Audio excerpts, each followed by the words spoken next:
محمد رسول الله محمد رسول الله. السلام عليكم ورحمة الله وبركاته. وعليكم السلام ورحمة الله وبركاته. إن الحمد لله نحمده ونستعينه ونستغفره ونؤمن به ونتوكل عليه. من يهد الله فلا مضل له ومن يضلل فلا هادي له. وأشهد أن لا إله إلا الله وحده لا شريك له. وأشهد أن محمدا عبده ورسوله. أما بعد فإن خير الحديث كتاب الله وخير الهدي هدي محمد صلى الله عليه وسلم. وشر الأمور محدثاتها وكل محدثة بدعة وكل بدعة ضلالة وكل ضلالة في النار. أعوذ بالله من الشيطان الرجيم. بسم الله الرحمن الرحيم. اقترب للناس حسابهم وهم في غفلة معرضون. ويقول رسول الله صلى الله عليه وسلم في حديث عند أئمة الأحاديث الصحيحة أحمد وأبي داود والألباني وغيرهم، يقول صلى الله عليه وسلم: طوبى للشام طوبى للشام طوبى للشام. فقالوا: يا رسول الله لماذا طوبى للشام؟ قال: لأن ملائكة الرحمن باسطة أجنحتها على الشام، أو كما قال عليه الصلاة والسلام. ويقول: لا تقوم الساعة حتى يتقارب الزمان فتكون السنة كالشهر والشهر كالجمعة والجمعة كاليوم واليوم مثل الدرمة بالنار، أو كما قال عليه الصلاة والسلام. অধ্যকার দ্বীনুল হক Islamic সেন্টারের উদ্যোগে আয়োজিত কোরআন ও সহিহ হাদিসের আলোকে ইসলামিক শিক্ষা সমাবেশের সম্মানিত সভাপতি এবং এই অনুষ্ঠানের প্রধান অতিথি এবং অন্যান্য সুধীবৃন্দ, উলামা-ই কেরাম, আইম্মাতুল মাসাজিদ, সম্মুখে সমবেত মুসলিম ভাইরা, পর্দার অন্তরালে সম্মানিতা মা ও বোনেরা, আমরা যে পৃথিবীতে বাস করি, এই পৃথিবীর শেষ জামানা, লাস্ট আওয়ার উদ্বোধন হয়েছিল আজ থেকে 1400 বছর আগে। পৃথিবীর শেষ, পৃথিবীর হাজার হাজার লক্ষ লক্ষ বছরের এই পৃথিবীর যখন একেবারে শেষ লগ্ন, মহাপ্রলয়, কিয়ামত যখন স্টার্ট হয়েছিল, শুরু হয়েছিল, ওই সময়ে পৃথিবীতে মুহাম্মদ সাল্লাল্লাহু আলাইহি সাল্লামের আগমন ঘটে।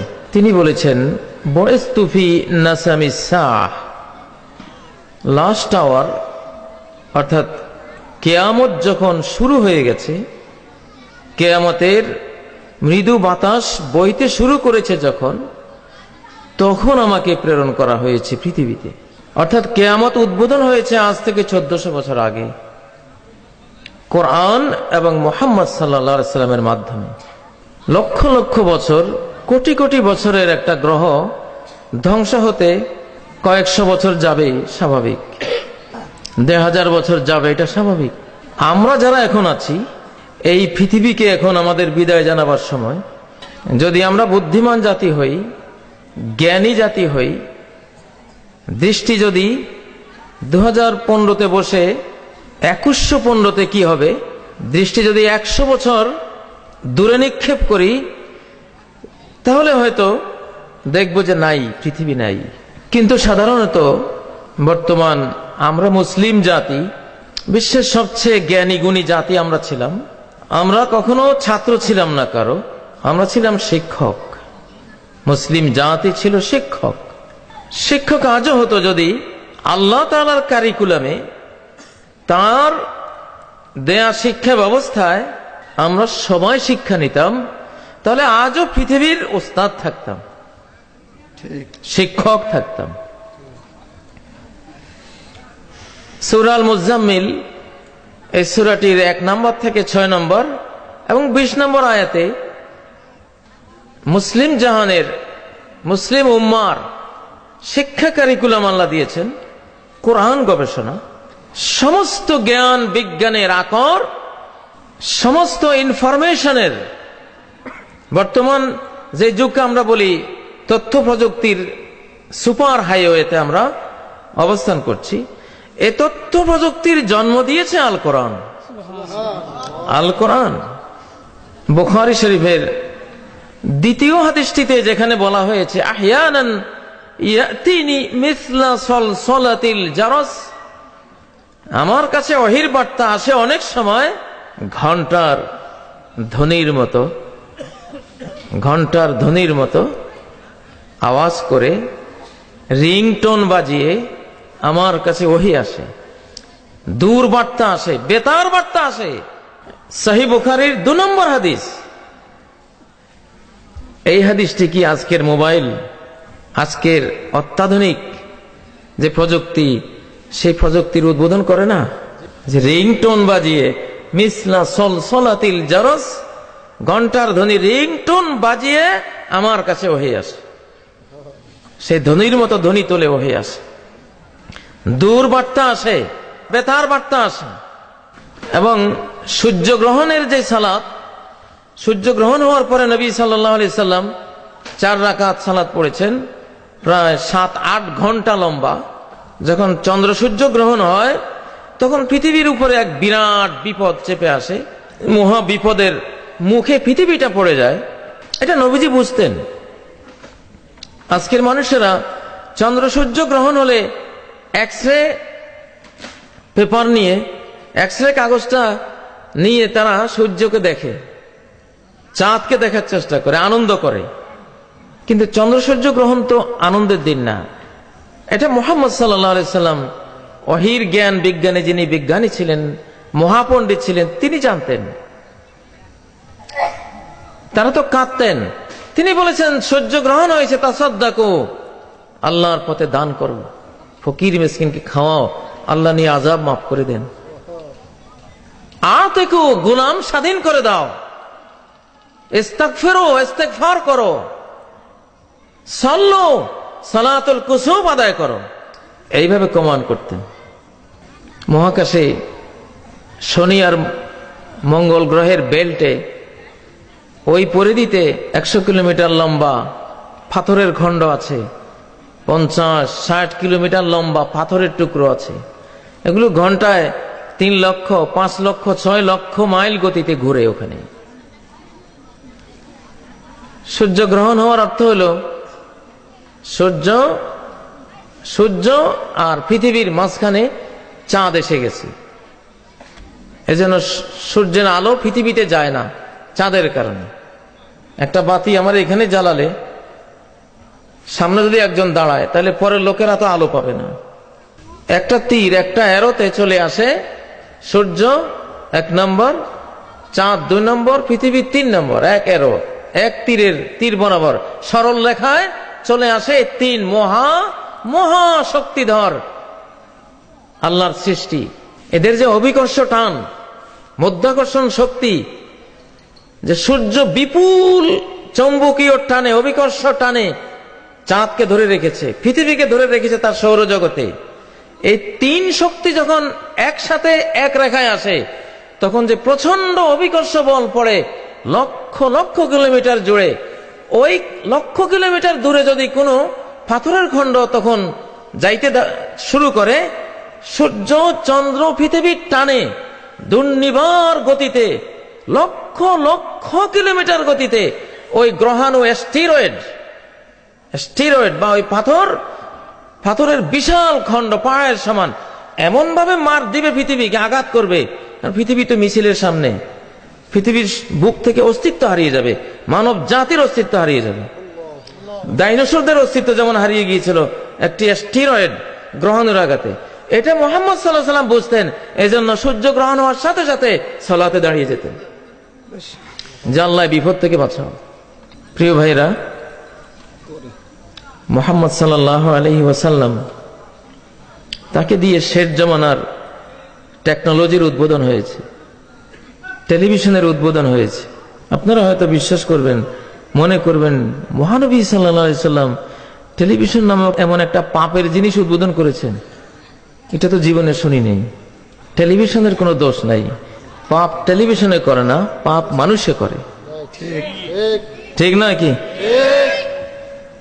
এই হাত দিয়ে কতজন খুন করে, কতজন ডাকাতি করে, কতজন কত অন্যায় করে, করে না? দোষ তো হাতের না, দোষ হলো হাতটা যিনি ব্যবহার করেছে। টিভি পাপ করে না, মোবাইলে কোনোদিন পাপ করে না, পাপ করে এর ব্যবহারকারীরা। নবীজি সালাতুল কুসুফে দাঁড়িয়ে আছেন, বুখারীর সালাতুল কুসুফ, সূর্যগ্রহণের সালাত অধ্যায়। তিনি বলছেন, লাকাদ রাআইতুল জান্নাতা ওয়ান নার মুতামাসসিলাতাইনি ফি উরদি হাযাল হায়েত। আমি এক্ষুনি দেখলাম জান্নাত আর জাহান্নাম চিত্রায়িত হয়ে আছে এই প্রাচীরের মধ্যে। প্লাজমা টিভি, প্রজেক্টরের মাধ্যমে যেভাবে দেখানো হয় জান্নাত জাহান্নাম, তিনি দেখছেন প্রাচীরের মধ্যে। জান্নাত দেখে এক কদম এগিয়ে গেলেন আঙ্গুরের ছড়া নিতে, আর জাহান্নামের দাও দাও আগুন দেখে এক কদম পিছিয়ে আসলেন ভয়ের কারণে।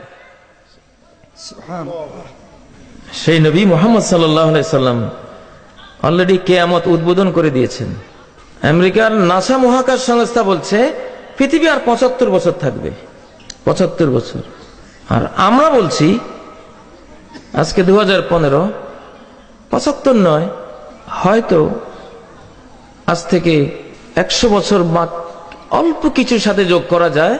কোরআন ও সুন্নাহর সমস্ত তথ্য ইনফরমেশন জড়ো করলে বেরিয়ে আসে বিজ্ঞানীরা 75 বছর পর্যন্ত যাচ্ছে, এরপরে গ্রহ থাকবে না। তারা ওরাইন মহাকাশ যান তৈরি করতেছে, যেটা পার সেকেন্ড 3 লক্ষ কিলোমিটার গতিতে ছুটবে, আলোর গতিতে ছুটবে। কিয়ামত যখন শুরু হবে, মহাপ্রলয় আরম্ভ হবে, তখন লক্ষ লক্ষ মানুষ ওরাইন মহাকাশ যানে ছড়ে মাটির পৃথিবী ছেড়ে অন্য গ্রহে পালিয়ে যাবে। এটা হলো ওদের বুদ্ধি, কিন্তু পারবে না। ইয়াকুলুল ইনসানু ইয়াউমাইযিন আইনাল মাফার। সেদিন মানুষ বলবে পালাবো কোথায়, কোথায় পালাবো? একটা টাইম বোম আল্লাহ সেট করে দিয়েছেন, টাইম বোম, যেটা পৃথিবী থেকে 13 লক্ষ গুণ বড়, 13 লক্ষ পৃথিবীর সমান। বিজ্ঞানীরা বলছেন সূর্য একটা টাইম বোম, এটা টাইম সেট করা আছে। এটা একটা সময় আসবে, এমন এক মহাবিস্ফোরণ ঘটাবে সে, তার বিস্ফোরণের লেলিহান শিখার আওতায় অজুমে আশ-শামসু ওয়াল কামার, চন্দ্র সূর্য অর্থাৎ পৃথিবী সহ তার পেটে ঢুকে যাবে। সূর্যের মহা অগ্নিকুণ্ডে পৃথিবী সহ ঢুকে পড়বে, শেষ। আমরা আর আপনারা একেবারে কিয়ামতের কিনারে দাঁড়িয়ে আছি, আটলান্টিক মহাসাগরের কিনারে যারা দাঁড়িয়ে আছে, সাগর দেখতে পাচ্ছে, তারপরে যদি সাগর বিশ্বাস না করে তাদেরকে আর কি বলা যাবে? সূর্য পশ্চিম দিক থেকে উঠবে বলে নাসা বিজ্ঞানীরা বলছে 2-1 বছরে উঠতে পারে। মহাকাশে এমন পরিবেশ তৈরি হয়ে আছে, সূর্যের আহ্নিক গতি কমে যাচ্ছে, পৃথিবীর আহ্নিক গতি কমে যাচ্ছে। এটা কমতে কমতে এক সময় এখন যেভাবে ঘুরে, উল্টা ঘূর্ণি দিলে সূর্য পশ্চিমে দেখাবে, মেচাকার হয়ে যাবে সব। আপনারা বুঝতে পারছেন না যে আমি কথাগুলি কেন বলছি? আমার চোখ দিয়ে আমি যেন দেখতে পাচ্ছি, কোরআন ও সুন্নাহর নয়নে যেন দেখতে পাচ্ছি, আখিরু যালিকা নারুন তাসুকুন নাসা ইলাল মাহশার। সহিহ বুখারীর হাদিসে নবীজি বলেছেন, একটা আগুন বেরিয়ে আসবে ইয়ামান থেকে, মিন কারে আদান, ইয়ামান থেকে বের হবে, সারা বিশ্বকে বেষ্টনী দিবে সে আগুন। সারা বিশ্ব থেকে মানুষকে ধাওয়া করবে, কানাডা থেকে ধাওয়া করবে, অস্ট্রেলিয়া থেকে ধাওয়া করবে, আমেরিকা ইউরোপ থেকে ধাওয়া করবে, রাশিয়া থেকে ধাওয়া করবে আগুন। ধাওয়া করে সব মানুষকে নিয়ে যাবে কোথায়? বর্তমান যেখানে জর্ডান, ফিলিস্তিন, সিরিয়া, লেবানন, এটা হলো হাসরের মাঠ। নবী সাল্লাল্লাহু আলাইহি সাল্লাম বলেছেন, আশ-শাম আরদুল মাহশারি ওয়াল মানশার, সিরিয়া হলো হাসরের ময়দান, নসরের ময়দান, এখানেই কিয়ামত হবে, সিঙ্গার ফুৎকার হবে। এই জন্য আপনারা বাংলাদেশে আর আগামী 1 শতাব্দী থাকতে পারেন কিনা মনে হয় না। আগুন তাড়া করবে সবাইকে, সিরিয়া নিয়ে যাবে, শেষ হাসরের ময়দান ওখানে হবে। শুধু বাংলাদেশ কেন, ইন্ডিয়ার মানুষ, পাকিস্তান, সমগ্র আরব জাহান, সারা ওয়ার্ল্ডের 7 মহাদেশের মানুষ সবাইকে এই বুখারী হাদিস বর্ণিত যে আগুন বের হবে সবাইকে ধাওয়া করে নিয়ে যাবে সিরিয়ায়, ওখানে কিয়ামত হবে। এর আগে হাদিসে বর্ণিত 3য় বিশ্বযুদ্ধ যদি হয়, ইন্টারনেট তথ্য দিচ্ছে হয়তো 400 কোটি মানুষ মারা যাবে। 400 কোটি মানুষ, যেটা এখন বিশ্বযুদ্ধের সূচনা হয়েছে সিরিয়া থেকে। সিরিয়া এখন রাশিয়া, চীন, ইসরায়েল, ইরান, বাশার আল আসাদ এক পক্ষ, আমেরিকা, ইউরোপ, সৌদি আরব সহ বাদ বাকি মুসলিম জাহান আরেক পক্ষ, মুখোমুখি। এটাই নবীজি বলেছেন সহিহ মুসলিম বর্ণিত হাদিসে, সাতুসালিহুনার রুমা সুলহানা আমিনা, রোম অর্থাৎ শ্বেতাঙ্গ মানুষ অর্থাৎ আমেরিকা, ইউরোপ, এই 2 মহাদেশের সাথে তোমরা মুসলিমরা সুলহানা আমিনা, একটা নিরাপদ সন্ধি করবা। ফাতাকজুনা আদুওয়ান মিন ওয়ারাইকুম, তোমরা আরব জাহানের মুসলিমরা আমেরিকা, ইউরোপ ত্রিশক্তি মিলে অন্য এক শত্রুর বিরুদ্ধে লড়বা। সে শত্রু কারা? অলরেডি তৈয়ার, রাশিয়া, চীন, বাশার আল আসাদ, ইরান, ইসরায়েল। আল্লাহু আলাম, আল্লাহ ভালো জানেন, কিন্তু অবস্থা বলতেছে এটা ইমাম মাহদী আসার আগের ঘটনা হবে। অতএব ইমাম মাহদী আজ থেকে হয়তো 15 থেকে 25-30 মধ্যে চলে আসছেন ইনশাআল্লাহ, দেরি নেই। ঈসা আলাইহিস সালাম আরো 7-8 বছরের মাথায় আসবেন। ফায়ানজিল ইনদাল মানারাতিল বাইদা শারকিয়ে দামেস্ক, সিরিয়ার রাজধানী দামেস্কের জামে মসজিদের ছাদের পূব দিকে ঈসা আলাইহিস সালাম এসে নামবেন আকাশ থেকে। আমি এই কথাগুলো এই জন্য বলছি, আমরা আপনারা এখন পৃথিবীকে গুড বাই জানাবো। পৃথিবী, তোমাকে বিদায় দিলাম, তোমাকে বিদায় দিচ্ছি, আখিরাতকে স্বাগত জানাচ্ছি। এখন আখিরাত সামনে, যেই পরকালের কথা আদম থেকে সব নবীরা বলেছেন, সেই পরকাল একেবারেই এখন সামনে, পরকালের সীমানায় দাঁড়িয়ে আছি আমরা। সূরা আম্বিয়ার 1 নম্বর আয়াতটি আমি তেলাওয়াত করেছি, ইকতারাবা লিন-নাসি হিসাবুহুম, মানুষের হিসাব নিকাশ, ডে অফ রিজারেকশন একেবারে দোরগোড়ায়। কোন ছাত্র যখন পরীক্ষার হলে ঢুকে, 4 ঘন্টার পরীক্ষার টাইম, তখন তার কোনো অভিভাবক হিতৈষী থাকলে তাকে বারবার ওয়ার্নিং দেয়, তোমার সময় কিন্তু 1 ঘন্টা চলে গেছে, কয়টা প্রশ্ন আছে, কয়টার উত্তর দিয়েছ। কিছুক্ষণ পরে এসে বলে আর 2 ঘন্টা আছে, সাবধানে লেখো, সব প্রশ্ন সচেতনভাবে উত্তর দাও। আবার কিছুক্ষণ পরে এসে বলবে কি করেছো জানি না, সময় তো আর 1 ঘন্টা। সে ওয়ার্নিং দিচ্ছে, সতর্ক করছে, কেন? সে চায় আমার এই ছাত্র ভালো রেজাল্ট করুক, এই জন্য সে ওয়ার্নিং দিচ্ছে। প্রস্তুতি নাও, time short, signal down, line clear.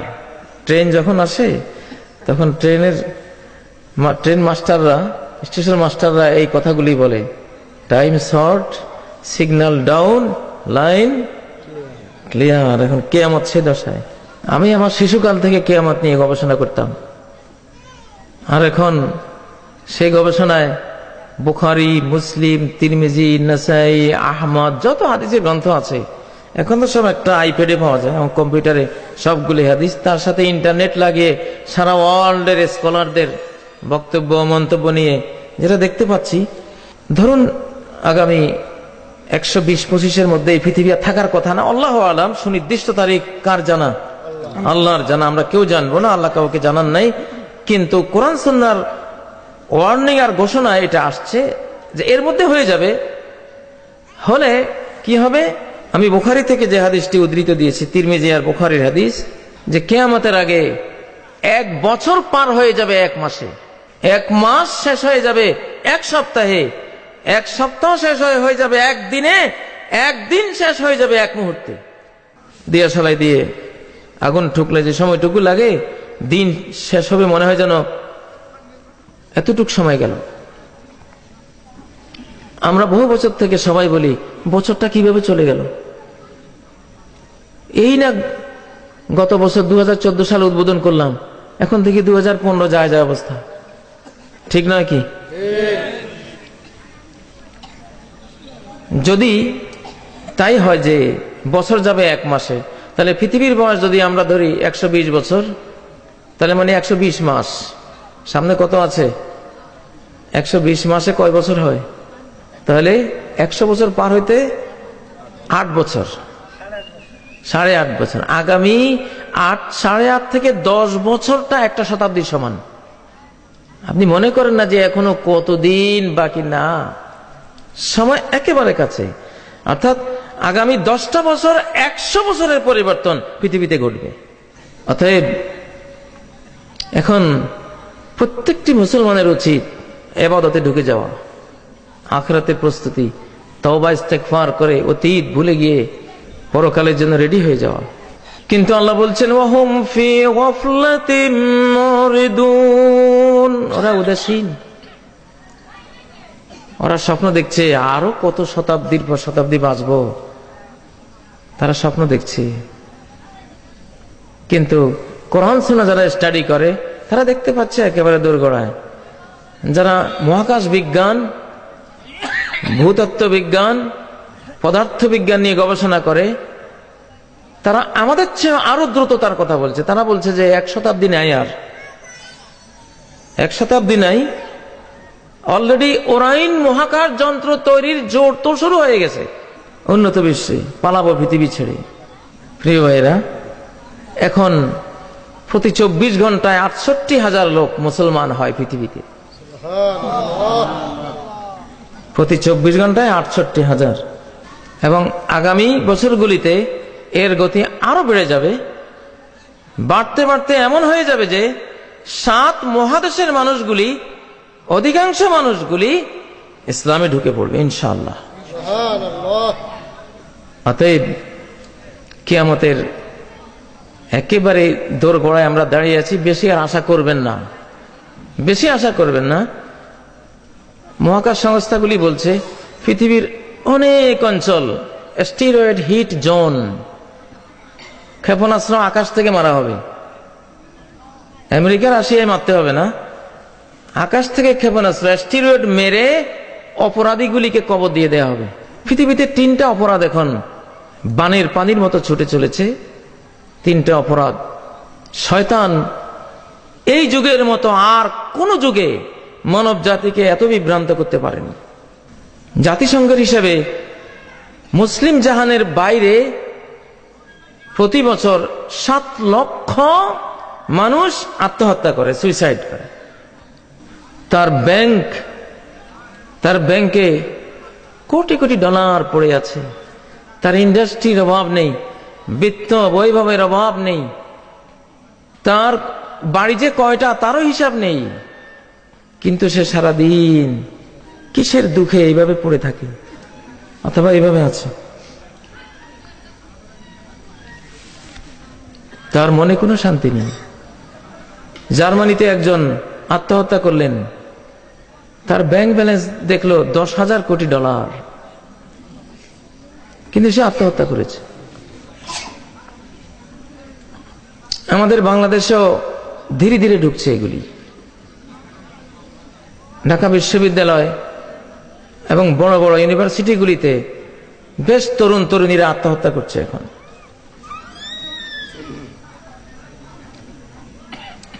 আর ক্যান্সার মহামারী রূপ নিয়েছে।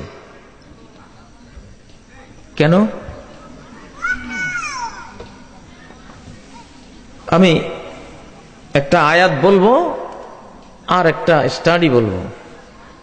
আয়াতটা হলো সূরা আল বাকারার 169 নম্বর আয়াত, আর স্টাডি হলো লুইস স্টাডি, ব্রিটেন মনোবিজ্ঞানী। ব্রিটিশের মনোবিজ্ঞানী লুইস তার স্টাডিতে বলছেন ক্যান্সার এবং মনোরোগী হয়ে আত্মহত্যা করার পিছনে 3টা বড় বড় কারণ থাকে। কয়টা? 3টা। আপনারা তো এই অনুষ্ঠানকে নাম দিয়েছেন ইসলামিক শিক্ষা, আমি সে স্টাইলে বলছি, ক্লাসের স্টাইলে বলছি, স্বাভাবিক। মানুষ কেন আত্মহত্যা করে, কেন ক্যান্সারে আক্রান্ত হয়? মূল কারণ 3টা: হার্ম, পর্নোগ্রাফি, ব্লাসফেমি। হার্ম হলো নিজেকে কষ্ট দেয়া, মানুষকে কষ্ট দেয়া, নিজেকে খুন করা, মানুষকে খুন করা, নিজেকে খারাপ পথে টেনে নেয়া, সমাজকে মন্দ পথে খারাপ পথে টেনে নেয়া, হার্ম। 2 নম্বর পর্নোগ্রাফি। ক্যান্সারের বড় কারণ পর্নোগ্রাফি, অশ্লীল ছায়াছবি, চ্যানেলের পর চ্যানেল, রাতের পর রাত তরুণরা দেখে, নাচ, গান, ড্যান্স, এটা ছাড়া কিছু নেই। নেকেড ছবি, অশ্লীলতা।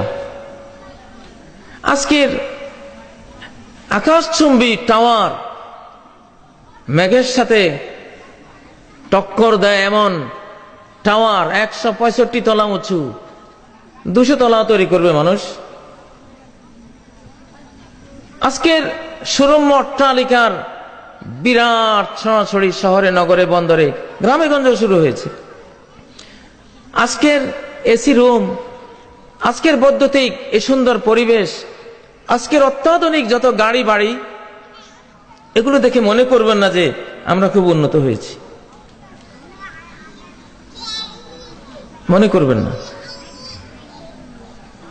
মানুষের চরিত্রটা দেখুন। সুপার পাওয়ার, বিশ্বের বিজ্ঞানের নেতৃত্ব যারা দেয়, তারা আইন পাশ করে একজন পুরুষকে বিয়ে করতে পারবে। তাদের রাষ্ট্র বৈধ কাবিননামা দেবে যে হ্যাঁ এটা একটা বৈধ বিবাহ। একজন নারী নারীকে বিয়ে করবে, তাদের রাষ্ট্র বৈধ কাবিন করে দেবে যে হ্যাঁ এটা বৈধ বিবাহ। এটা শুকুর কুকুরের সমাজেও নাই। উলাইকা হুম শাররুল বারিয়াহ। এই শ্রেণীটি 2 পাওয়ালা মানুষ, কিন্তু আল্লাহর সমগ্র সৃষ্টি জগতের মধ্যে সবচেয়ে নিকৃষ্ট, অধম, অনিষ্টকর সৃষ্টি এরা। শুকুর কুকুর দেখলেও এখন মানুষের লজ্জা পাওয়া উচিত যে আমাদের মানব জাতির মধ্যে এমন অপকর্ম আছে যেটা শুকর তোমাদের সমাজেও নাই, কুকুর তোমাদের সমাজেও নাই। লূত আলাইহিস সালামের জাতিকে আল্লাহ তাআলা আকাশ থেকে অ্যাস্টেরয়েড মেরে আমতারনা আলাইহিম হিজারাতাম মিন সিজিলিম মানদুদ, আকাশ থেকে নামাঙ্কিত পাথর আমি বর্ষণ করেছিলাম, নাম লেখা, কারো নাম জাইদ, কারো নাম বকর, কারো নাম সলিম, কলিম, প্রত্যেকের নাম লেখা। যে পাথর তার মাথায় পড়বে সেই পাথরের গায়ে নাম লিখে লিখে মেরেছেন। লক্ষ লক্ষ কিলোমিটার গতিবেগ দিয়ে পুরা জাতির প্রতিটি লোক, প্রতিটি শিশু, প্রতিটি নারী, তাদের নামে পাথর নাম লিখে আকাশ থেকে গুলি মিস হবে।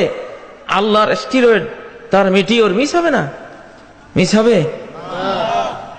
অব্যর্থ লক্ষ্যভেদী। কোরআন বলছে সূরা আল হিজর আয়াত নম্বর 71, যে একটা আমি পড়েছি, নাম লিখে লিখে পাথর আকাশ থেকে ফেলে এই জাতিটাকে আমি ধ্বংস করেছি। এবং জালনা আলিয়াহা সাফিলাহা, লূত আলাইহিস সালামের জাতি, এটা ছিল উঁচু ভূমি, আল্লাহ এটাকে পৃথিবীর সর্বনিম্ন ভূমিতে রূপান্তরিত করলেন, তলিয়ে দিলেন সাগরের তলা থেকে আরো 400 মিটার নিচে।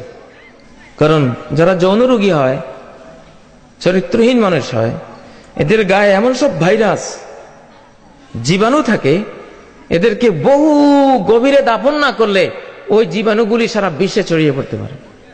জাতিসংঘের নেতৃত্বে এইডসের যে রোগীদেরকে দাফন করা হয়, সাধারণ কবরের চেয়ে অনেক গভীর কবর খনন করে দাফন করা হয়, তাহলে এইডসের জীবাণু ছড়াবে না। পম্পেই নগরী ফ্রান্সের, ঈসা আলাইহিস সালামের জন্মের ৭৯ বছরের মাথায় পম্পেই নগরী, গোটা নগরীতে অবৈধ যৌনতা, ব্যভিচার ছড়ানো। পাশের পাহাড় থেকে, আগ্নেয়গিরি থেকে গলিত পাথর উদ্গীরণ করে আল্লাহ তাআলা 100 কিলোমিটার গতিতে একটা গোটা শহর 2 কিলোমিটার আগ্নেয়গিরির লাভার নিচে দাফন করে দিয়েছে। 2 কিলোমিটার উঁচু হয়েছে ওই শহর, 1600 বছর মাটির নিচে, লাভার নিচে পড়ে আছে, কেউ টের পায় নাই। শেষ একজন ইঞ্জিনিয়ার কোনো কারণে ওই জায়গা উনি খনন করতে গিয়ে সন্দেহ হয়ে সন্ধান দিলেন যে এখানে থাকতে পারে পম্পেই নগরী। 2 কিলোমিটার গভীরে গিয়ে দেখে যে হ্যাঁ, ঘর বাড়ি, নারী পুরুষ, ইলা আজসাদিন মুতাসাখখিরা, সবগুলি নারী পুরুষের বডি পাথরে বডিতে রূপান্তরিত হয়ে অক্ষত অবস্থায় ওইভাবে পড়ে আছে।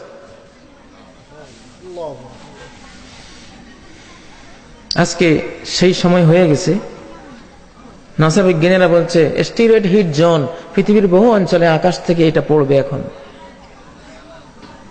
ইন্টারনেটে দেখবেন গান বাজনা শুনতেছে, মদ খাচ্ছে, তার মাথাটা মানুষের আছে, বডিটা সাপ হয়ে গেছে, বডিটা সাপ, বডিটা কুকুর হয়ে গেছে, বডিটা শূকর হয়ে গেছে। মানিকগঞ্জের মানুষ গান কি বেশি ভালোবাসেন আমি জানি না, তবে আমি শেষ ওয়ার্নিং দিয়ে গেলাম, ইউমসাকু কওমুন মিন আখিরি হাযিল উম্মাহ কিরাদাতান ওয়া খানাজির, এই উম্মতের শেষাংশের এক বিশাল জনগোষ্ঠীকে বানর শূকর বানিয়ে দেওয়া হবে। সাহাবীরা প্রশ্ন করলেন, আলাইসু ইয়াশহাদুনা আল্লা ইলাহা ইল্লাল্লাহ ওয়া আন্না মুহাম্মাদান রাসূলুল্লাহ, কেন বানর শূকর বানানো হবে? ওরা কি লা ইলাহা ইল্লাল্লাহ মুহাম্মাদুর রাসূলুল্লাহ সাক্ষ্য দেয় না? নবীজি বলেন, বালা, কেন নয়, অবশ্যই কালেমা সাক্ষ্য দেয়, বরং ওয়ায়ুসাল্লুন ওয়ায়াসুমুন ওয়ায়াহুজ্জুন, তারা নামাজও পড়ে, তারা রোজাও রাখে, হজও করে। হাজী সাহেব পর্যন্ত বানর শূকর হয়ে যাবে। কিলা ফামা বালুহুম, সাহাবীরা প্রশ্ন করলেন, কেন কেন, অপরাধটা কি? নবীজি বললেন, অপরাধ হলো ইত্তাখাযুল কাইনাতি ওয়াল মাআজিফ, ওদের সংস্কৃতি হলো গায়িকা নায়িকা নাচানো আর দোতারা সেতারা তিন তারা। আছেনি সমাজে? এখন তো আর কোরআন কিনে দেয় না শিশুদেরকে, তিন তারা কিনে দেয়।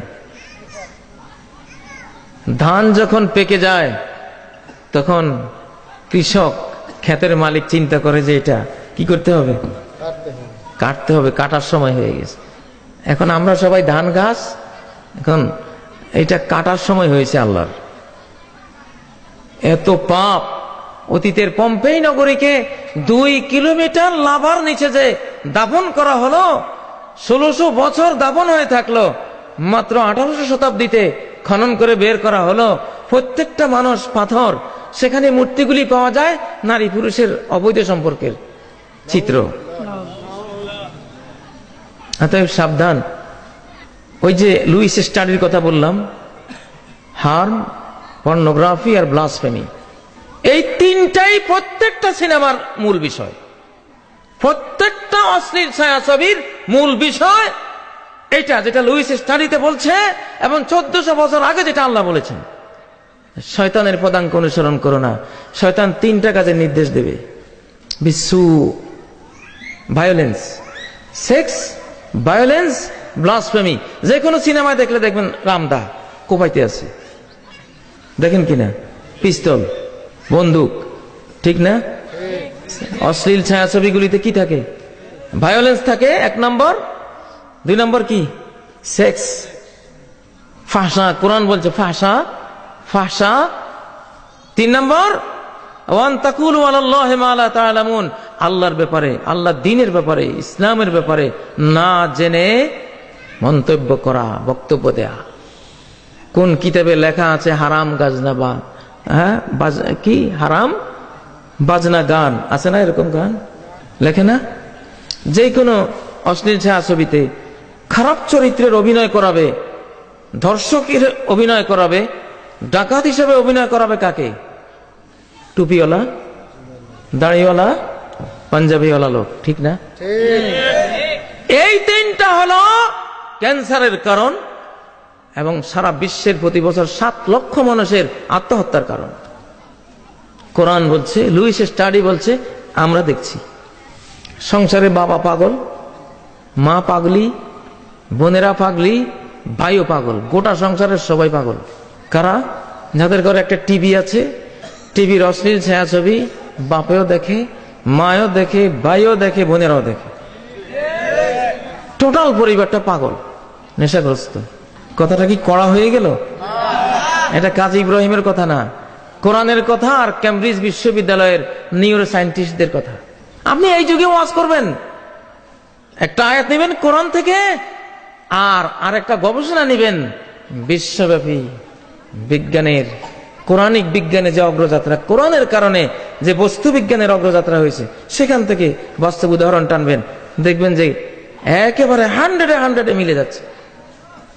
সূরা আল হিজর আয়াত নম্বর 72, যারা অবৈধ যৌন কাজে ব্যস্ত, এদের ব্যাপারে আল্লাহ বলছেন লামরুকা বাইউর লাইফ ইন্নাহুম লাফি সাকরাতিহিম ইয়ামাহুন, they are in their intoxication wandering blindly।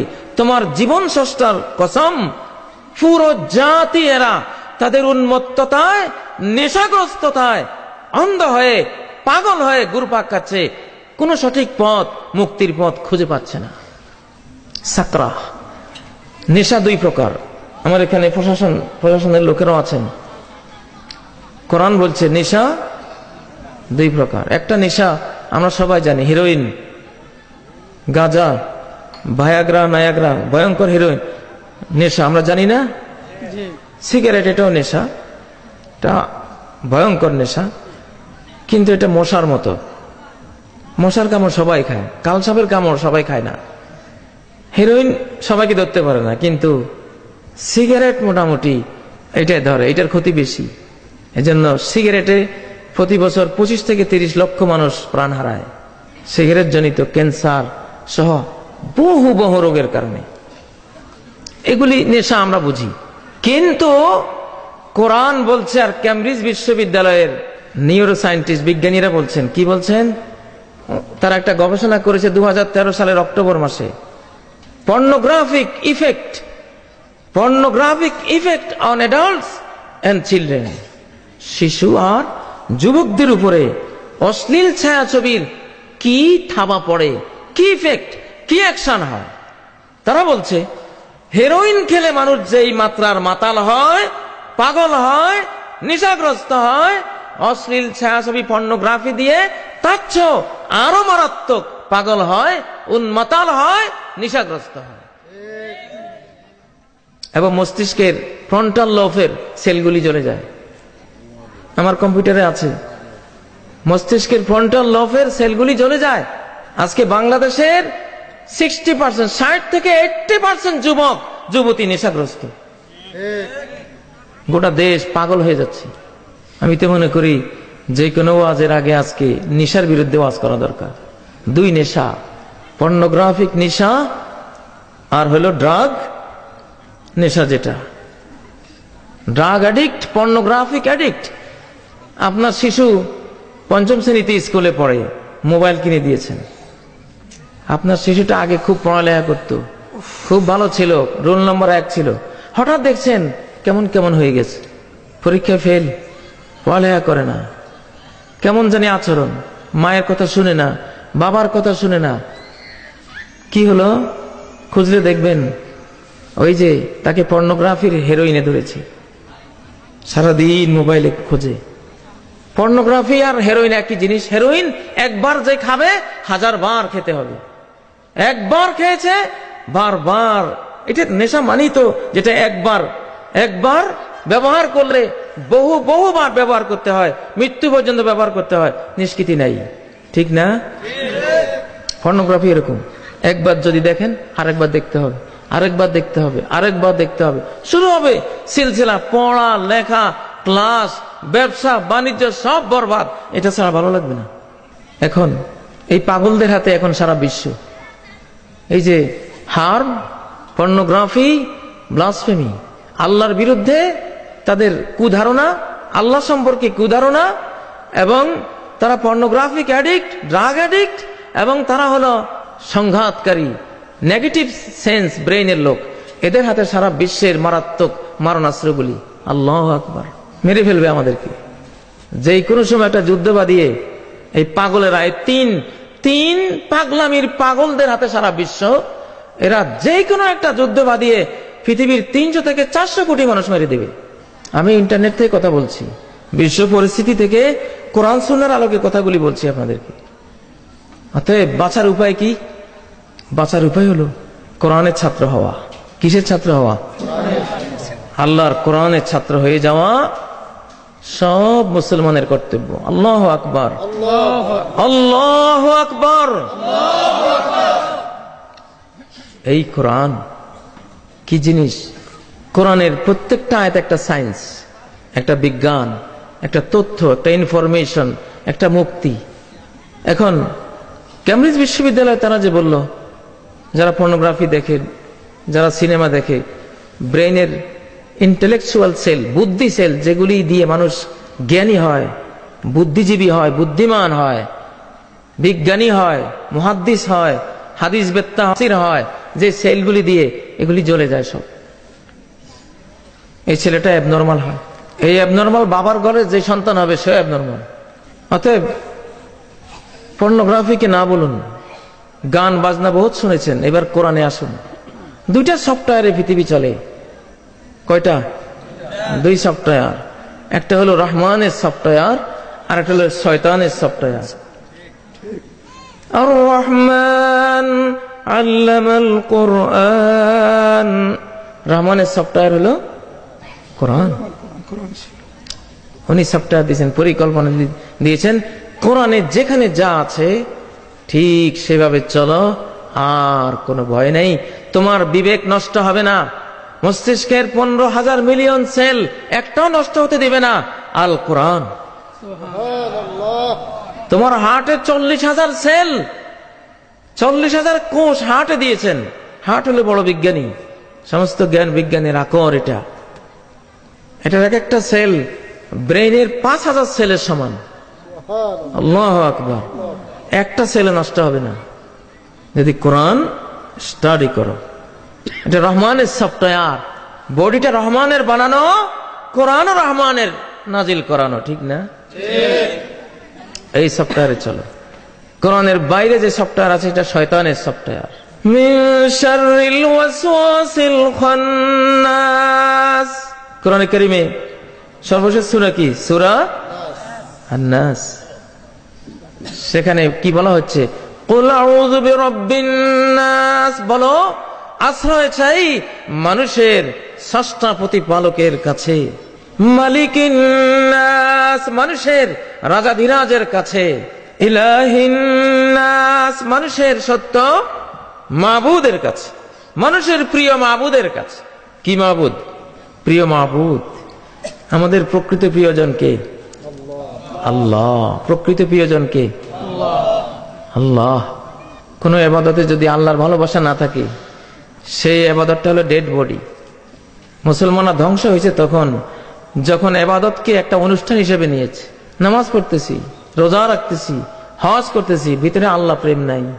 আল্লাহর ভালোবাসাবিহীন নামাজ নামাজ নয়, নামাজের ডেড বডি। আল্লাহর ভালোবাসাহীন রোজা রোজা নয়, রোজার ডেড বডি, মৃত লাশ। আল্লাহর ভালোবাসাবিহীন হজ হজ নয়, হজের ডেড বডি। আল্লাহর ভালোবাসাবিহীন ইসলাম প্রকৃত ইসলাম নয়, ইসলামের ডেড বডি, মৃত। প্রিয় ভাইরা, একজন মুসলমান তার সুখ ছিল আল্লাহর জিকিরের মধ্যে, আল্লাহর কোরআন তেলাওয়াতের মধ্যে, আল্লাহর সেজদার মধ্যে, আল্লাহর কাছে ইস্তেগফার করার মধ্যে। ঠিক নয় কি? চিত্ত বিনোদনের জন্য মানুষ সিনেমা দেখে, চিত্ত বিনোদন হয় সিনেমা দেখলে না? বিষ খেলে কি চিত্ত বিনোদন হয়? হয় না। মানব হৃদয়টা এর খাদ্য হলো জিক্রুল্লাহ। সূরা রাদ আয়াত নম্বর 28, আলা বিযিক্রিল্লাহি তাতমাইন্নুল কুলুব। ও বিশ্ববাসীরা, ও চিত্ত বিনোদনের পিছনে যারা ছুটে চলেছ তোমরা শোনো, সারা বিশ্বের জ্ঞানী গুণীরা শোনো, মুসলিম অমুসলিমরা শোনো। হৃদয়কে শান্তি দিতে চাও, টেনশন থেকে মুক্তি দিতে চাও, বিষণ্ণতা থেকে পরিত্রাণ দিতে চাও, হৃদয়কে প্রশান্ত করতে চাও, তাহলে আসো, একটা জিনিস দিয়েই এই হৃদয়কে তুমি প্রশান্তি দিতে পারবে, বিনোদন দিতে পারবে। সেই জিনিসটি হলো জিক্রুল্লাহ। আলা বিযিক্রিল্লাহি তাতমাইন্নুল কুলুব। অন্তরগুলি শুধু আল্লাহ স্মরণে বিনোদন প্রাপ্ত হয়, আনন্দ প্রাপ্ত হয়, এনজয় প্রাপ্ত হয়, আর কিছু দিয়ে নয়। রুই মাছকে এখানে তুলে এনে হীরার গামলাতে রাখুন, স্বর্ণালঙ্কার পরিয়ে দিন, পুষ্পস্তবক তার উপরে বর্ষণ করুন, তারপর স্প্রে করুন উন্নত মানের যত পারফিউমস সব স্প্রে করুন, মশারি টানিয়ে দিন। আর রুই মাছকে বলুন, রুই মাছ, তোমার বাপ দাদা 14 গোষ্ঠী এত উন্নত মানের, শত কোটি টাকা মূল্যের এমন পরিবেশে ঘুমিয়েছে কখনো? তোমার সৌভাগ্য, তুমি ঘুমাও। হীরার গামলায় ডায়মন্ডের ডিশে তোমাকে রাখলাম, কিন্তু পানি নেই, কি নাই? রুই মাছ ডায়মন্ডের ডিশ গামলায় রেখেছি, শত কোটি টাকা মূল্যের। তোমার মাছদের ইতিহাসে তো এত সৌভাগ্য কারো হয় নাই। রুই মাছ বলবে, জালিম রে জালিম, আমার মতো দুর্ভাগা রুই মাছ পৃথিবীতে মনে হয় আর একটাও জন্ম লাভ করে নাই। তুই এই দুর্ভাগ্যের ডিশ থেকে আমারে তুই উদ্ধার কর, একটু কাদা পানি কোথায় আছে আমার একটু ছেড়ে দে, আমি বেঁচে যাই। ঠিক নয় কি? আজকে মানুষ মানব হৃদয়কে শান্তি দিতে বিল্ডিং বানাচ্ছে। তোমার বিল্ডিং এ মানব হৃদয় শান্তি পাবে? শান্তি পাবে না, মরে যাবে। বিল্ডিং তো এখন আমরা সবাই বানাই, বিল্ডিং হবে আমাদের ইনশাআল্লাহ এই যুগের মানুষদের গোরস্থান। সামনে ভয়াবহ ভূমিকম্পের সিরিজের পর সিরিজ আরম্ভ করা হবে। সারা পৃথিবীতে একটা বাড়িও খুঁজে পাওয়া যাবে না থাকার মতো। আর বিল্ডিং দেখলে মানুষ ভয় করবে, না জানি গায়ে পড়লো, পালাও। যদি থাকেন আপনার গোরস্থান। ওই যে নেপালে যারা বিল্ডিং বানিয়েছিল, বিল্ডিংটাই তাদের কবরস্থান। এখন ঘর বাড়ি বানাইলে মাটির নিচে বানাবেন, মাটির নিচে বানাইলে হয়তোবা কিছু বাঁচতে পারেন, কারণ পৃথিবীতে যে অ্যাটমিক যুদ্ধ হবে বলতেছি, এটা উপরে ঘর বাড়ি সব উড়িয়ে নিয়ে যাবে। নবীজির একটি হাদিসে আছে, বাতনুল আরদি খায়রুল লাকুম মিন যহরিহা। পৃথিবীর শেষ বিপর্যয়ের সময়গুলিতে ভূগর্ভ তোমাদের জন্য ভূপৃষ্ঠ থেকে, পৃথিবীর তলাটা পৃথিবীর উপরের থেকে বেশি ভালো হবে। কথা বুঝেছেন? কিয়ামতের আগের ঘর বাড়ি হয় প্লাস্টিক দিয়ে বানাবেন, ভূমিকম্পে পড়ে গেল যাতে আমার ক্ষতি না হয়। হয় প্লাস্টিকের ঘর বাড়ি বানান, আর নয় মাটির নিচে 1-2 তলা খুব শক্ত করে বানান, যাতে গোরস্থান না হয়। তারপরও গোরস্থানে তো যেতেই হবে, চেষ্টা তো করা উচিত নাকি?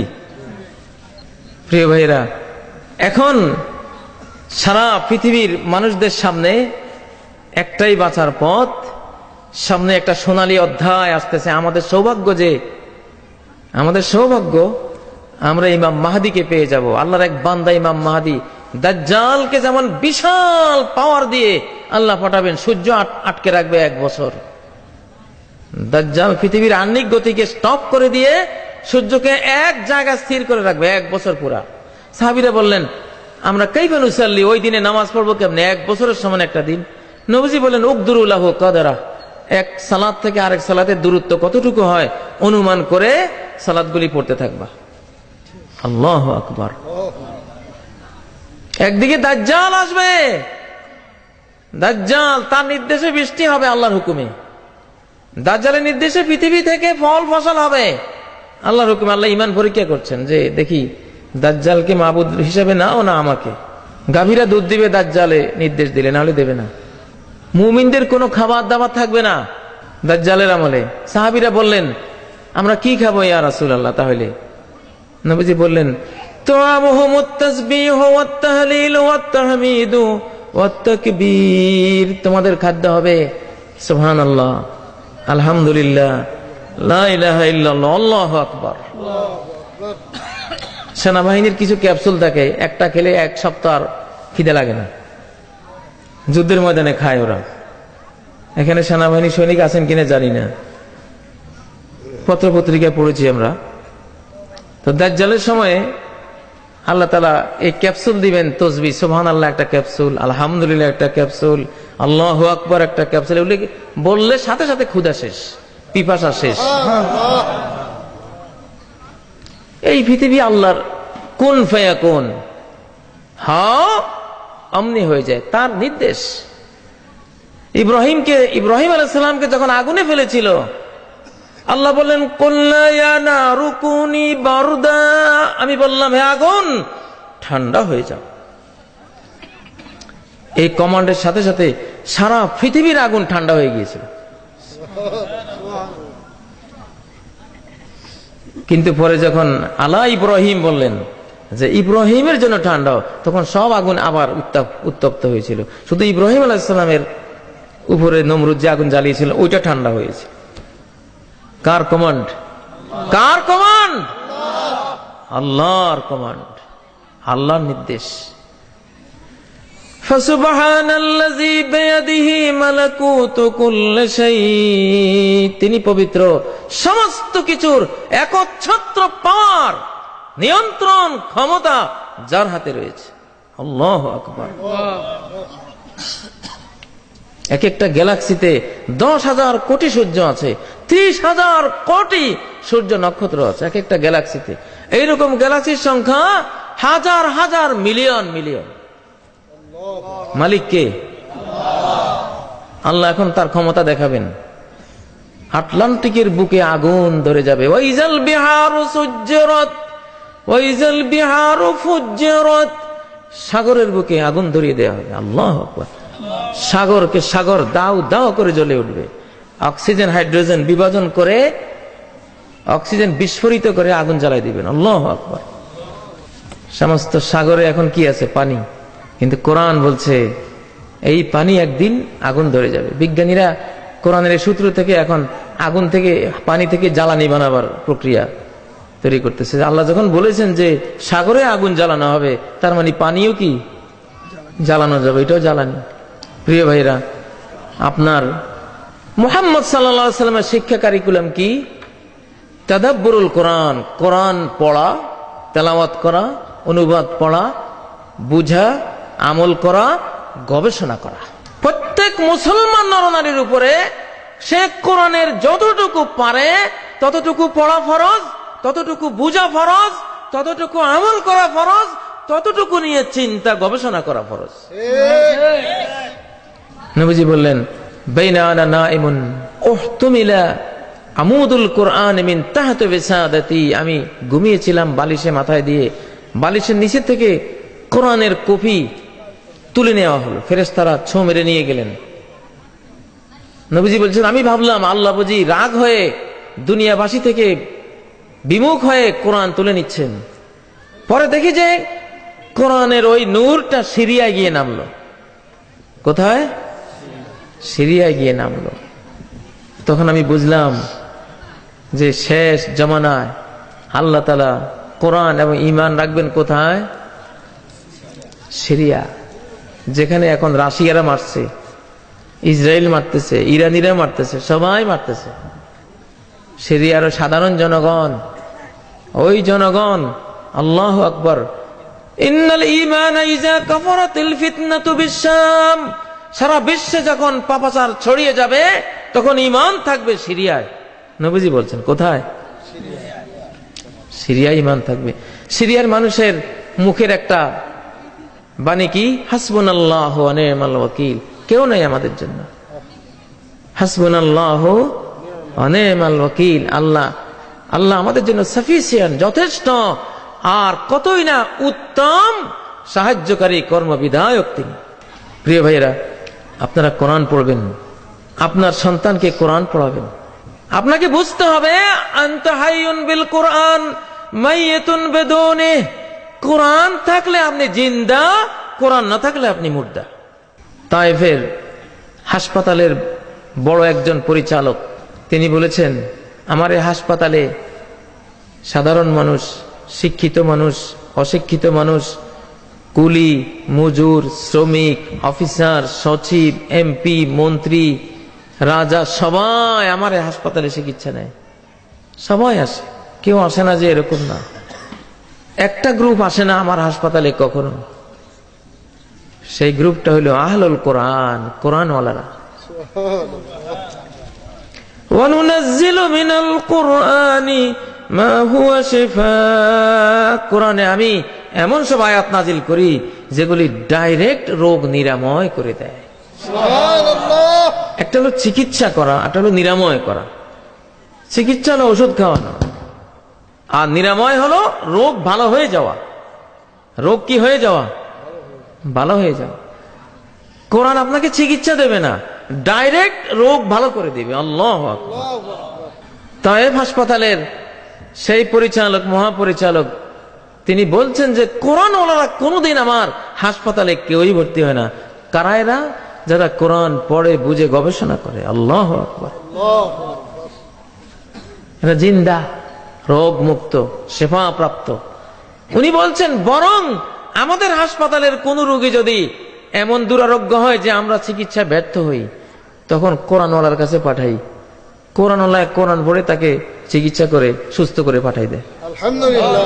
এটা হলো কোরআনের বরকত। ক্যান্সারের চিকিৎসা হলো কোরআন। ক্যান্সারের চিকিৎসা কি? ওই যে তিনটা পাপ, ভায়োলেন্স, সেক্স, ব্লাসফেমি, আল্লাহর ব্যাপারে কুধারণা পোষণ করা। আজকে আল্লাহওয়ালা মানুষ দেখলে এক শ্রেণীর মানুষ মনে করে এগুলি সমাজের ঝামেলা, ঠিক না? ঠিক। আলিম ওলামার ব্যাপারে কুধারণা পোষণ করা মানে আল্লাহর ব্যাপারে কুধারণা পোষণ করা। ঠিক।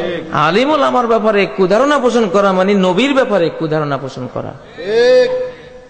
একটা বোরকাওয়ালি মা বোনকে দেখলে কুধারণা পোষণ করা হয়। বাংলাদেশের কথা বলছি না, সারা ওয়ার্ল্ডের পরিস্থিতি এটা। শয়তান এই তিন পাপে গোটা মানব জাতিকে ডুবিয়ে দিয়েছে। আল্লাহর ব্যাপারে, আল্লাহর দ্বীনের ব্যাপারে, আল্লাহওয়ালা কাজের ব্যাপারে সারা বিশ্বের রিউমার ফোবিয়া ছড়িয়ে দিয়েছে। বোরকা এটা কি মৌলানা সাহেবদের বিধান না আল্লাহর বিধান? আল্লাহর বিধান। মা বোনরা, তোমরা যদি আল্লাহর দেয়া হিজাব, বোরকা রক্ষা করো, তোমাদেরকে আল্লাহ রক্ষা করবেন। ইহফাজিল্লাহ ইয়াহফাজুকা, তুমি আল্লাহকে হেফাজত করো, আল্লাহর দ্বীনকে হেফাজত করো, তাহলে আল্লাহ তোমাকে হেফাজত করবেন। সম্মানিত ভাইরা, আল কোরআন দুনিয়ার মানুষকে চারটা নিরাপত্তা দিয়েছে। কয়টা? কোরআন যে নিজের জীবনে গ্রহণ করবে, চারটা নিরাপত্তা পাবে।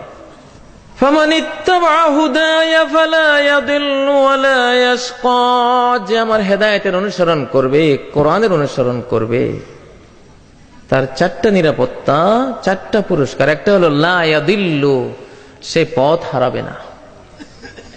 কি হারাবে না? পথ হারাবে না, বিভ্রান্ত হবে না, গুমরাহ হবে না। আমরা মুসলমানরা, আমরা হলাম কোরআন বেসড, সুন্নাহ বেসড মুসলমান, ঠিক না?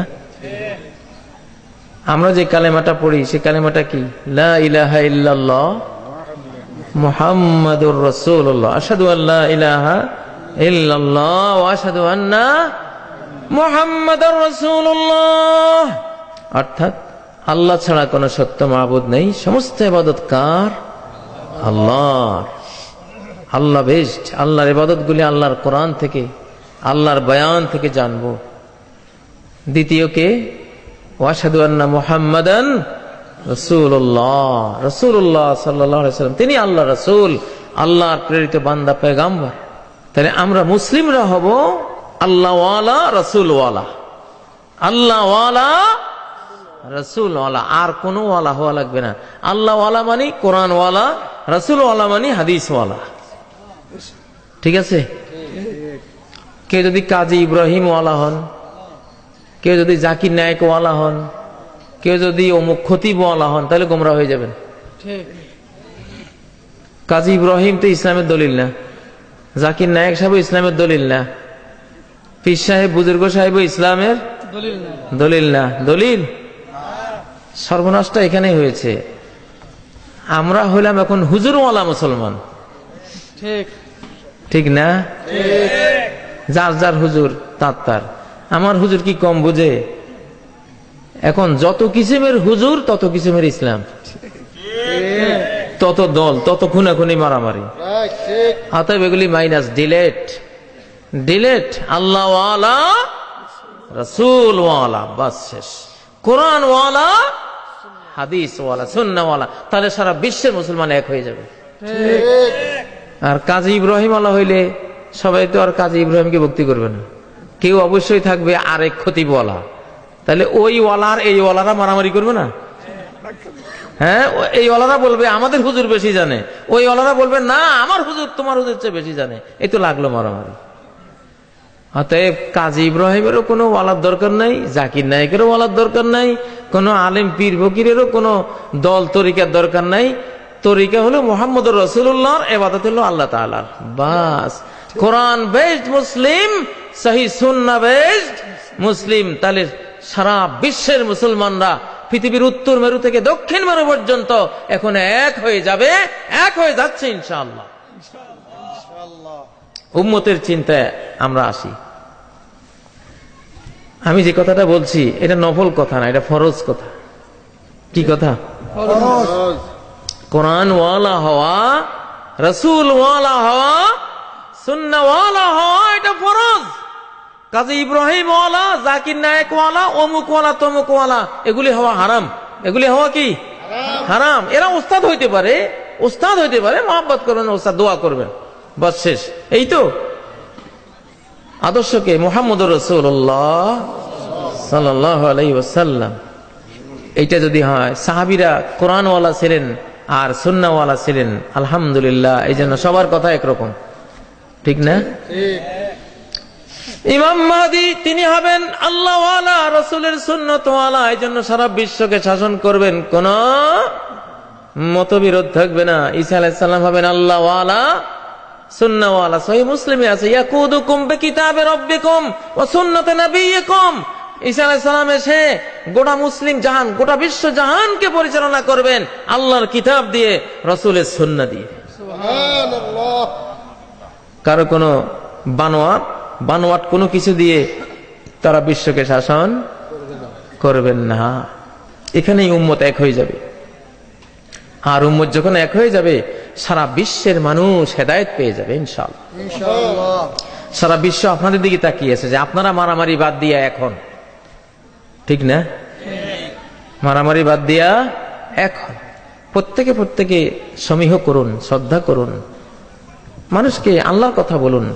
যখন মতবিরোধ থাকে, বিভিন্ন ইখতিলাফ থাকে, তখন সবার উচিত সবার ব্যক্তিগুলিকে বাদ দিয়া আল্লাহমুখী হওয়া, রাসূলমুখী হওয়া।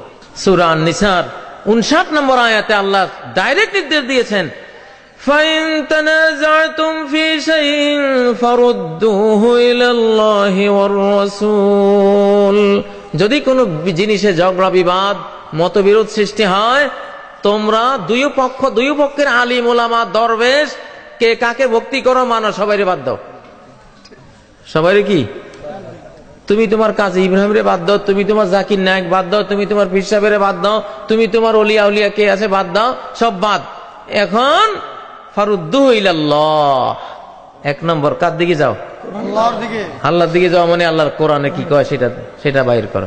2 নম্বর ওয়ার রাসূল, রাসূলের কাছে যাও, মানে রাসূলের সহিহ হাদিসের কাছে যাও, তাহলে সমাধান হয়ে গেল।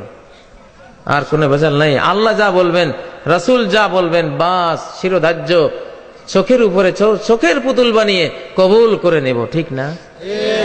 এটাই তো ইসলাম। ওয়াকালু সামি'না ওয়া আতা'না, তারা বলে শুনলাম আর মানলাম, শুনলাম আর মানলাম। ভাই আমরা বাংলাদেশের মুসলমান, আমরা কি 100% নির্ভুল আছি? অনেক ভুল আছে। আমার জীবনে অনেক ভুল ছিল, আমার জীবনে অনেক ভুল ছিল। আমি নিজে একজন পীরজাদা। আমার বাবা হোসেন আহমদ মাদানী রহমতুল্লাহ আলাইহির খলিফা, দেওবন্দ মাদ্রাসার বিশ্ববিখ্যাত যিনি শাইখুল হাদিস ছিলেন, হোসেন আহমদ মাদানী রহমতুল্লাহ আলাইহির খলিফা, আমার আপন বাবা যিনি, উনি 26 নম্বর খলিফা মাওলানা আব্দুল গানী, লক্ষ্মীপুর জেলার। আর আমার নানা ছিলেন আশরাফ আলী থানভী রহমতুল্লাহ আলাইহির খলিফা, হাফিজি হুজুর, আমার নানা শামসুল হক ফরিদপুরি শাহ, মাথার আলী হুজুর। এই 4 জন আশরাফ আলী থানভী রহমতুল্লাহ আলাইহির শ্রেষ্ঠ খলিফা বাংলাদেশের। আমার নানা আব্দুল আজিজ জানাবওয়ালা লক্ষ্মীপুরের, ওনাকে আশরাফ আলী থানভী রহমতুল্লাহ আলাইহি পুত্র বলে স্নেহ করতেন। আমার পুত্র তুমি, ফেরেশতার মতো ছবি। আশরাফ আলী থানভী রহমতুল্লাহ আলাইহির বালিশ 122 বছর বয়স, সেই বালিশের আমার নানার বাড়িতে আছে, সংরক্ষণ করা আছে কাঁচের গ্লাসে। আশরাফুল উলুম মাদ্রাসা করেছিলেন আশরাফ আলী থানভী রহমতুল্লাহ আলাইহির নামে, ওই মাদ্রাসার আলমারিতে এখনো বালিশটা আছে। আমারই আপন মামা লালবাগের মুফতি আব্দুল মুইজ রাহিমাহুল্লাহ, বাংলাদেশ স্বাধীন বাংলার প্রথম জাতীয় মসজিদের খতিব। বঙ্গবন্ধু নিজে আমার মামাকে জাতীয় মসজিদের মিম্বরে বসিয়ে দিয়েছিলেন যে আপনি খতিব হবেন। 300 বছর থেকে আমরা এই বাংলাদেশে ইসলাম প্রচার করি, আলহামদুলিল্লাহ। আমার বংশ, আল্লাহ নেয়ামত, গৌরবের কিছু নাই। কিন্তু সেখানে আমি দেখেছি অনেক জিনিস এখন আমি চেঞ্জ করতেছি, সংস্কার করতেছি। এক সময় এই বাংলার বাঘা বাঘা সব আলেমরা পড়তো আলিফ বে তে সে, এখন আলিফ বে তে সে পড়লে মক্তব থেকে বের করে দিবে শিক্ষক, যে ভুল পড়াচ্ছেন। ঠিক না? আলিফ বে তে সে, রে জে হে খে, ঠিক কিনা? ঠিক কিনা? বলছিলাম না? যত বড় মুহতামে মুফতি শফি আহমদ, বাইতুল মোকাররমের খতিব, কাজী ইব্রাহিম, সব এক নৌকার মাঝি। সবাই আমরা বে তে সে জিম হে খে রে জে এগুলি পড়ছি, পড়ছেন না? এখন যে রাজা বলেন বা তাসা বলেন, শরম লাগেনি? শরম লাগে না? শরমের কিছু নেই। ভুলে শুদ্ধে মানুষ, ভুল আছে যখন জানছি যে ভুল, সংশোধন করে নেব, আলহামদুলিল্লাহ। কোরআন কিন্তু ভুল করে নাই। কোরআন বলছে হামিম, হা হে, হে নাই কোরআনে, কি আছে?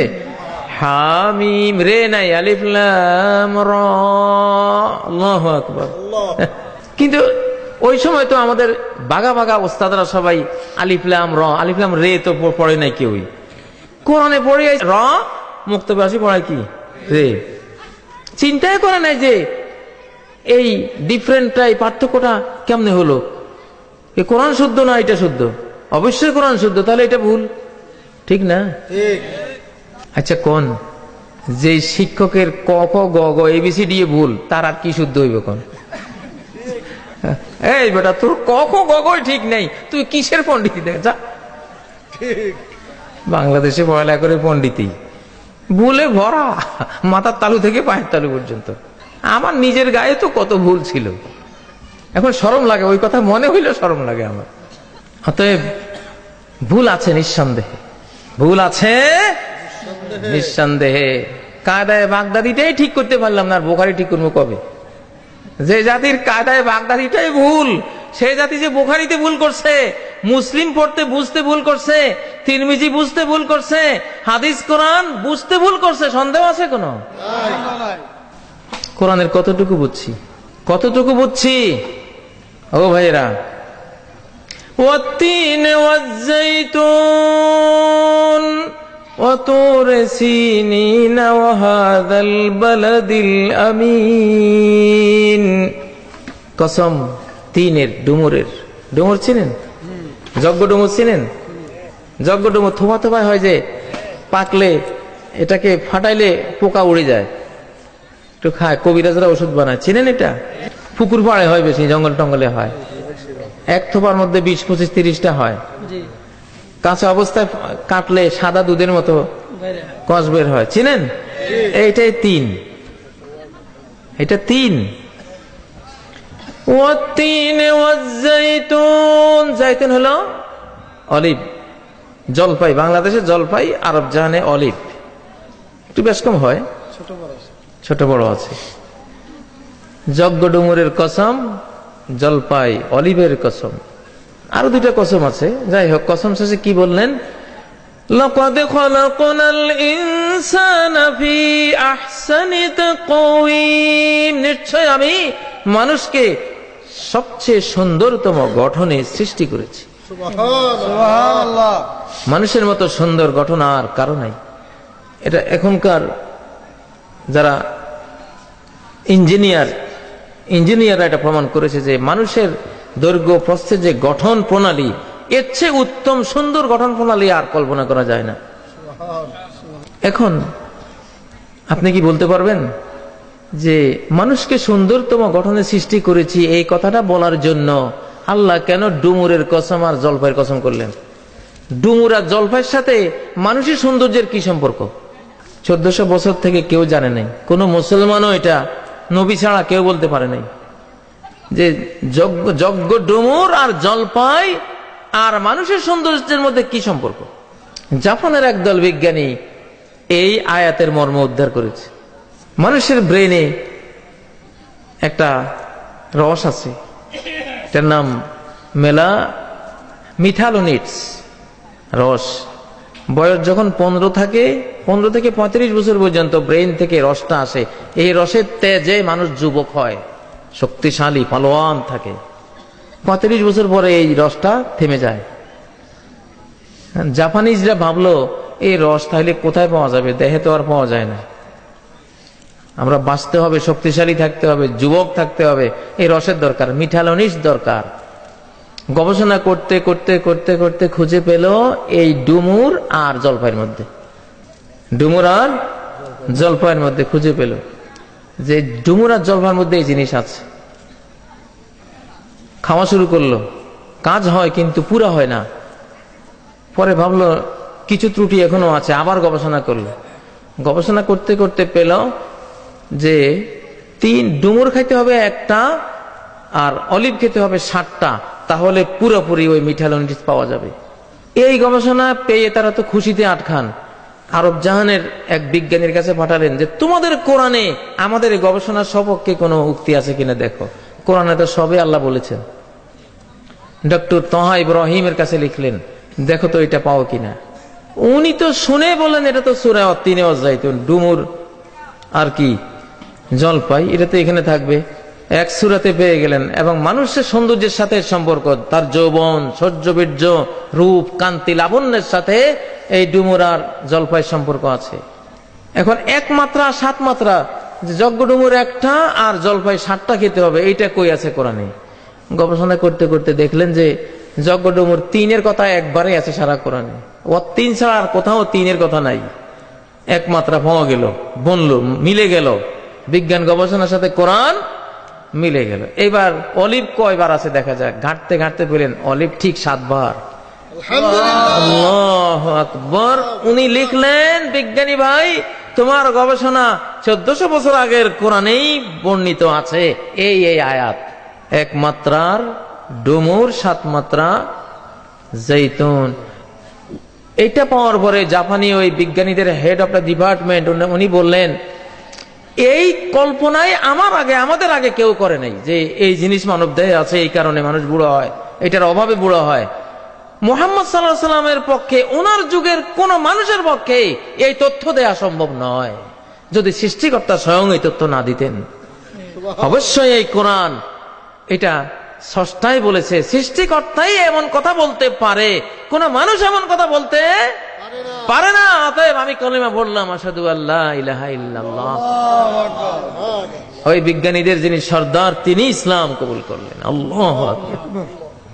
এই বুঝটা কি আজকের আগে আপনারা শুনেছেন?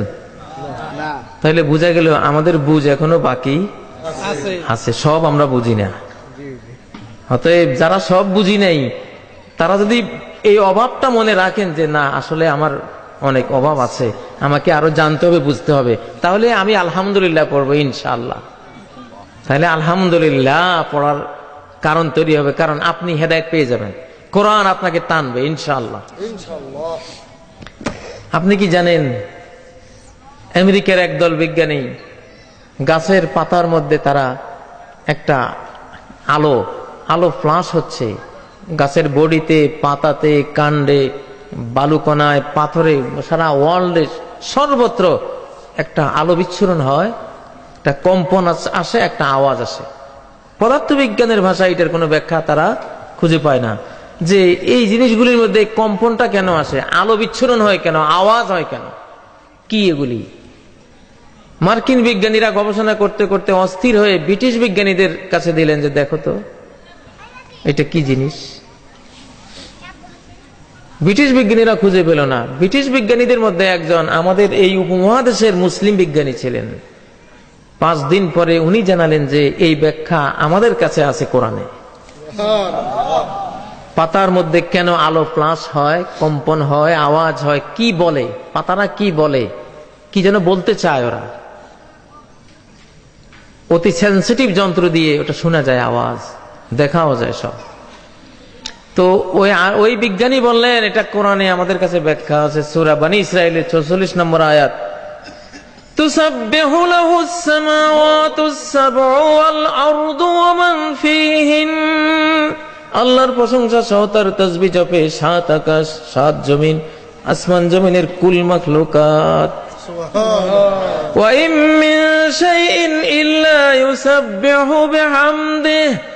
এমন কোন বস্তু নাই, এমন কোন ধূলিকণা নাই, পাথর নাই, প্রাণী নাই, অস্তিত্ব নাই যে আল্লাহর প্রশংসা করে না, তাসবিহ জপে না।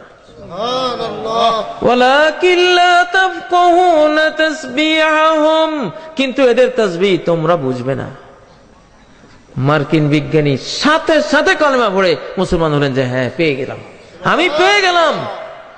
সে বলছে আল্লাহ যদি বলতেন যে সব জিনিস আল্লাহর প্রশংসা করে, তাসবিহ জপে, ওয়ালাকিন লা তাসমাউনা তাসবিহা, তাদের তাসবিহ তোমরা শুনতে পাবে না। যদি আল্লাহ এটা বলতেন, লা তাফকাহুন মানে তোমরা বুঝবে না, এটা না বলে আল্লাহ যদি লা তাসমাউনা বলতেন, কোরআন মিথ্যা হয়ে যেত, কারণ আমরা তো শুনে ফেলছি তাসবিহ। আল্লাহু আকবার। আল্লাহ লা তাসমাউনা বলেন নাই, কি বলছেন? লা তাফকাহুনা তাসবিহাহুম, তোমরা বুঝবে না। বুঝবে না বললে কি বোঝা যায়? যে শুনবা। আমরা একটা কথা শোনার পরে না বুঝলে কি বলি? বুঝি নাই। বুঝি নাই মানে কি? কথা শুনছি, যে শুনেও না সে কি এটা বলে বুঝি নাই। তুমি তো শুনো না, আবার বুঝি নাই কি বলতেছ? বুঝি নাই বলবে সে যে শুনছে, ঠিক না? আল্লাহু আকবার। তাহলে বলেন তো এই তাফসীরটা কি আমরা আগে জানতাম? এখন জানলাম। তাহলে জানার বাকি আছে না নাই? জানার বাকি আছে না নাই? ওয়াশ-শামসু তাজরি লিমুস্তাকাররিন লাহা। সূর্য আকাশে ছুটে চলেছে, তাজরি, লঞ্চের মতো, স্টিমারের মতো, নৌকার মতো। তাজরি মানে যারা ইয়াজরি তাজরি, এটা হলে পানিতে কোনো জিনিস ভেসে চললে এটাকে বলে তাজরি। আল্লাহ বলতেছেন সূর্য মহাশূন্যে জাহাজের মতো চলে, তাজরি, নৌকার মতো চলে। ঢেউয়ের কারণে নৌকা একবার উপরে ভেসে উঠে, আবার নিচে যায়, আবার ভেসে উঠে, আবার নিচে যায়, এইভাবে চলে না? তরঙ্গ যখন তাকে আঘাত করে তখন একবার উঁচে উঠবে, আবার নিচে যাবে, আবার হচ্ছে, ঠিক না? আল্লাহ বলতেছেন সূর্য এইভাবে চলে। সূর্য ঘুরে না অন্যান্য গ্রহের মতো। ঠিক মহাকাশ বিজ্ঞানীরা সূর্যের চিত্র টেলিস্কোপ দিয়া নিয়ে এসে দেখে যে সূর্য এইভাবে যাইতেছে। আল্লাহু আকবার। ওয়াশ-শামসু তাজরি তাজরি। আল্লাহু আকবার, আল্লাহু আকবার। তাহলে কি জানার বাকি আছে না নাই? সব জানি গেছি। যতই বুঝিয়াছি বেশি, ততই বুঝিয়াছি আমি কিছুই জানি না। ঠিক আছে? যতই বুঝিয়াছি বেশি, ততই বুঝিয়াছি আমি কিছুই জানি না। আল্লাহু আকবার, আল্লাহু আকবার। লা ইলমা লানা ইল্লা মা আল্লামতানা। আজকে আমরা কোরআনে যে ব্যাখ্যাগুলি জানি, আমাদের আগের একজন আলেমও নবী ছাড়া কেউ জানতো না, এই সারা পৃথিবীর কেউ জানতো না। আমি যে কয়টা ব্যাখ্যা দিলাম, কোন কিতাবে, তাফসিরে, ইবনে কাসিরে, কোন জামিউল বায়ানে, কুরতুবিতে কোথাও পাবেন? কোথাও পাবেন না, কোথাও পাবেন না। অতএব আমাদের আগে যারা মরে গেছে তারা বুঝে নাই, আমরা বুঝবো এই কথা মনে করবেন না। প্রতি যুগের মানুষ আগের যুগের তুলনায় বেশি বুঝবে, কারণ সারা মানব জাতির জ্ঞান বিজ্ঞান সিরিয়াসলি এগিয়ে যাচ্ছে, সিরিয়াসলি এগিয়ে যাচ্ছে, ঠিক নয় কি? আল্লাহ বলছেন কি, গ্রহ, তারা, চাঁদ, নক্ষত্রগুলি কুল্লুম ফি ফালাকি ইয়াসবাহুন, নিজ নিজ কক্ষপথে সাঁতার কাটতেছে। উপরে সবাই সাঁতার কাটে, সাঁতার কেমনে কাটে? এমনি না? আল্লাহু আকবার। মহাকাশ নভোচারী যারা মহাকাশে যায়, উপরে গেলে শূন্য হয়ে যায়, শূন্য হলে হাঁটার কোনো বুদ্ধি নেই, ওখানে এমনি এমনি যাইতে হয়। আপনি কোনো দিকে যাবেন, সাঁতার, ইয়াসবাহুন, সাঁতার কেটে যাইতে হয়, ঠ্যাং জাপটাইয়া, হাত জাপটাইয়া যাইতে হয়। সুবহানাল্লাহ। ওখানে গিয়ে গিয়ে দেখতেছে, মহাশূন্যে গিয়ে দেখতেছে। ঠিক আছে, আমি এতগুলি কথা কেন বলছি, কেউ যাতে এটা মনে না করি এতদিন যা জানতাম এর বাইরে আর কোনো জ্ঞান নাই, এর বাইরে আর কোনো জ্ঞান নাই, এটা যাতে কেউ মনে না করি। এই যুগটা শিরকের ছড়াছড়ি হচ্ছে, এই উম্মতের বিশাল বিশাল গ্রুপ মুশরিকদের সাথে মিলে যাচ্ছে। লা তাকুমুস সাআতু হাত্তা তালহাকা কাবাইলু মিন উম্মতি বিল মুশরিকিন, আমার উম্মতের অনেক গোত্র মুশরিকদের সাথে গায়রুল্লাহ পূজারী হয়ে যাবে কিয়ামতের আগে। আল্লাহু আকবার। এই অবস্থা হবে। আজকে হইছে না? হইছে।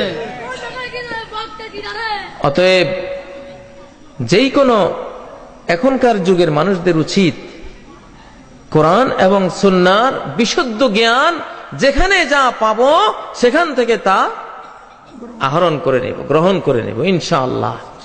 তাহলে কিন্তু হেদায়েতের আপনি রাস্তা পেয়ে যাবেন, সঠিক রাস্তা পেয়ে যাবেন।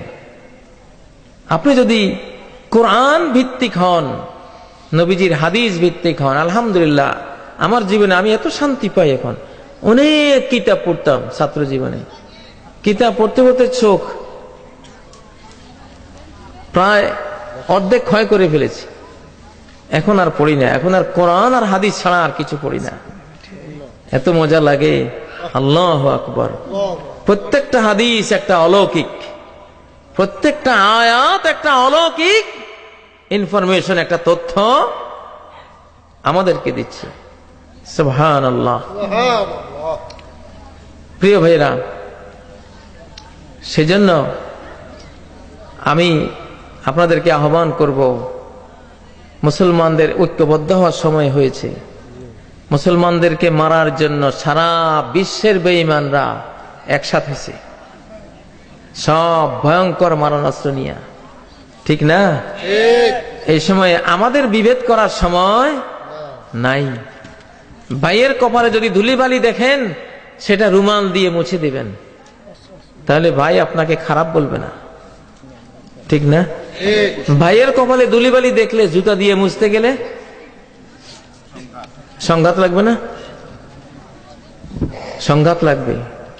কটু কথা, কর্কশ কথা দিয়ে কোনো সমাধান আসবে না। আল্লাহ বলেছেন, ওয়াকুলু লিন্নাসি হুসনা, মানুষকে সুন্দর কথা বলো, সুন্দর কথা বলো। ভাই, সহিহ হাদিস, সহিহ সুন্নাহ, এটা কি কাজী ইব্রাহিমের বাবার ধন, জাকির নায়েকের বাবার ধন, নাকি সব মুসলমানের ধন? সব মুসলিমের ধন, গোটা মানব জাতির ধন। সবার অধিকার আছে একটি হাদিস বিশুদ্ধ হলে সেটার উপরে আমল করা। ইমাম আবু হানিফা রাহমাতুল্লাহ আলাইহি বলেছেন, ইজা সাহহাল হাদিসু ফাহুয়া মাযহাবি, হাদিসটি সহিহ হলে হলো, আর কিছু দেখার নাই, বাস এটাই আমার মাযহাব, এটাই মানো। সব ইমামদের একই বক্তব্য, আল্লাহর বক্তব্য এটাই, রাসূলের বক্তব্য এটাই। হাদিসটি শুধু মিথ্যা না হলেই হলো। মিথ্যা হলে তো মান কাযাবা আলাইয়া মুতাআম্মিদান ফালিয়াতাবাওয়া মাকআদাহু মিনান নার, যে ইচ্ছে করে আমার উপর মিথ্যা আরোপ করবে সে তার ঠিকানা যাতে জাহান্নামে তৈরি করে নেয়। প্রিয় ভাইরা, এই ফিতনা ফাসাদের যুগে আলেম ওলামাদের এক হওয়া উচিত। সব মুসলিম যারা আল্লাহকে চান, ভালোবাসেন, এক হওয়া উচিত।